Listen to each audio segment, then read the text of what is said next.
Episode 300, a look forward and a look back. This is the Change Underground. I'm your host, John Moore.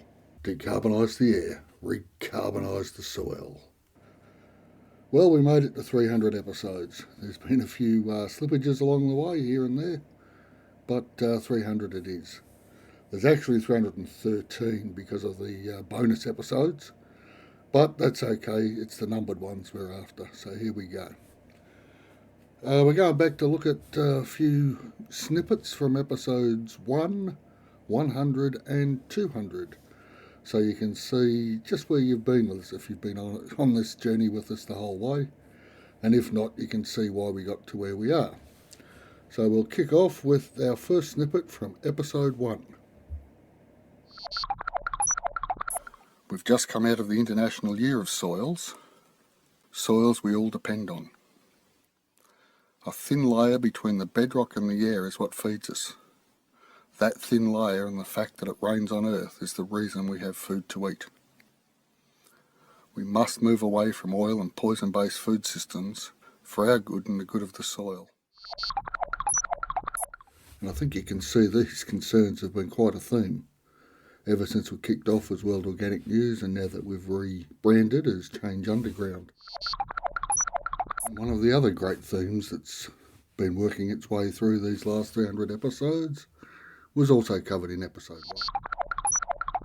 We certainly need to shorten our supply lines to move from monocultures of corn and soybean to localised polycultures of vegetables, fruit, fish and meat. The realisation of just how bad climate change was going to be, and now already is, had dawned on me by the time I'd reached episode 100. Climate change, on the other hand, appears to have greater impacts than first predicted. I have spoken of the Australian farmer who now cuts silage up to 10 weeks earlier than his father did, because winter has basically evaporated.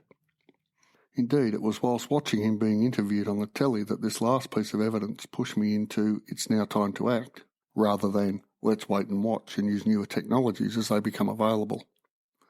After all, people, scientists, engineers and entrepreneurs are all actively looking for solutions. Turns out we already have the solutions, we just lack the political will to implement them. Now that was a theme that resonated quite strongly throughout the whole of the 300 episodes, popping its head up from time to time. Political will, it's a difficult thing to harness. From later on in that particular episode, perhaps the first introduction to the idea of regenerative agriculture in the whole series.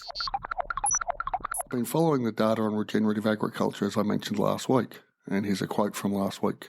Quote, "If 15% of the world's agricultural land was farmed in a regenerative manner, and the soil carbon in that 15%, remember that number, a mere 15%, we could remove all the excess carbon added to the atmosphere since the start of the Industrial Revolution."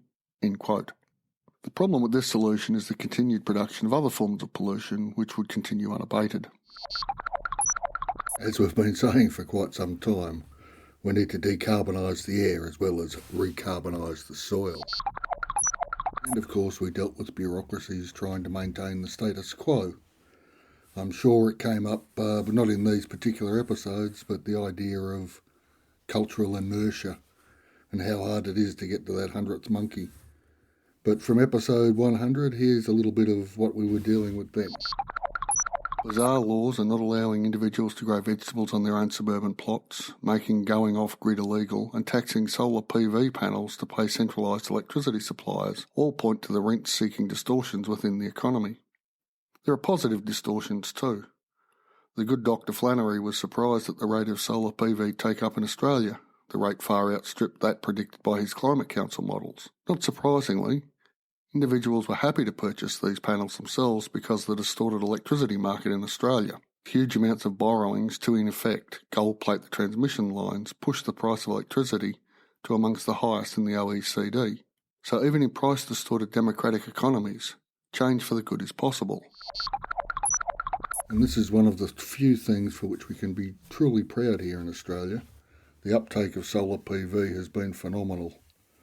While the federal government was lagging behind, some of the states were actually getting in on the act and realising what had to be done. It is something that we should be proud of. And again, in summary, in episode 100, there were the big three: topsoil, glyphosate and climate change. There are so many pressure points, so many drivers pushing towards a decarbonised world, but just as many vested interests pushing back. The three drivers pushing change are declining returns from agriculture, with losses in topsoil being the greatest threat, the world soaked in glyphosate, and climate change. And you would think these three would be sufficient, yet the inertia in invested interests is considerable. In episode 200, I was still going back to first principles, and of course, my first of first principles is soil. So a little bit on mulching, so I'll just drop that in here.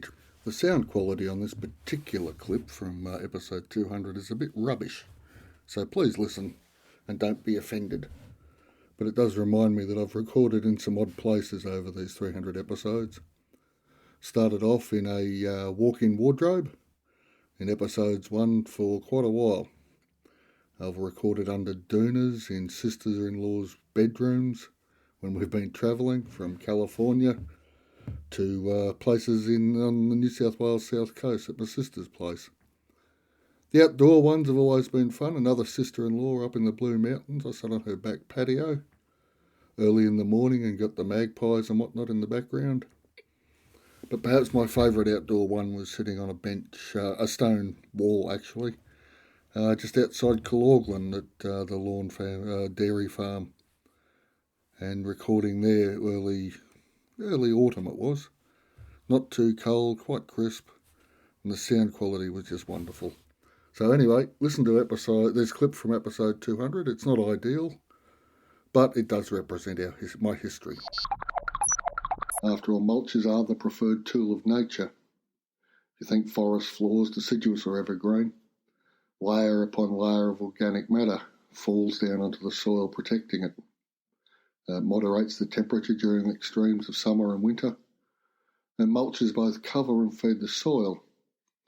They can take much longer to decompose than the compost process mentioned above, but they do represent the evolved solution from 500 million years of forests on the planet, so it's not something to be scoffed at. And as we loop round back into episode 100, here's a little reminder that we do actually have some power. What's to be done? Where we can vote, we should vote. Vote for the change we want. And also, vote with our cash. And while we're on the subject of voting, a very big thank you to Owen Clark, who commented on the Change Underground podcast Facebook group after the election we had last weekend with a Congratulations Australia, when we turfed out the coal lobby loving Conservatives and voted in a mixture of Labor and Greens and all kinds of interesting people. So hopefully you'll see some change. And thanks for the comment, Owen. It meant a lot. And with that, I think we'll wrap up episode 300. Just remember to decarbonise the air and recarbonise the soil. Basically look after your soil and the rest of everything else will fall into place. Thank you for listening, and I'll be back next week.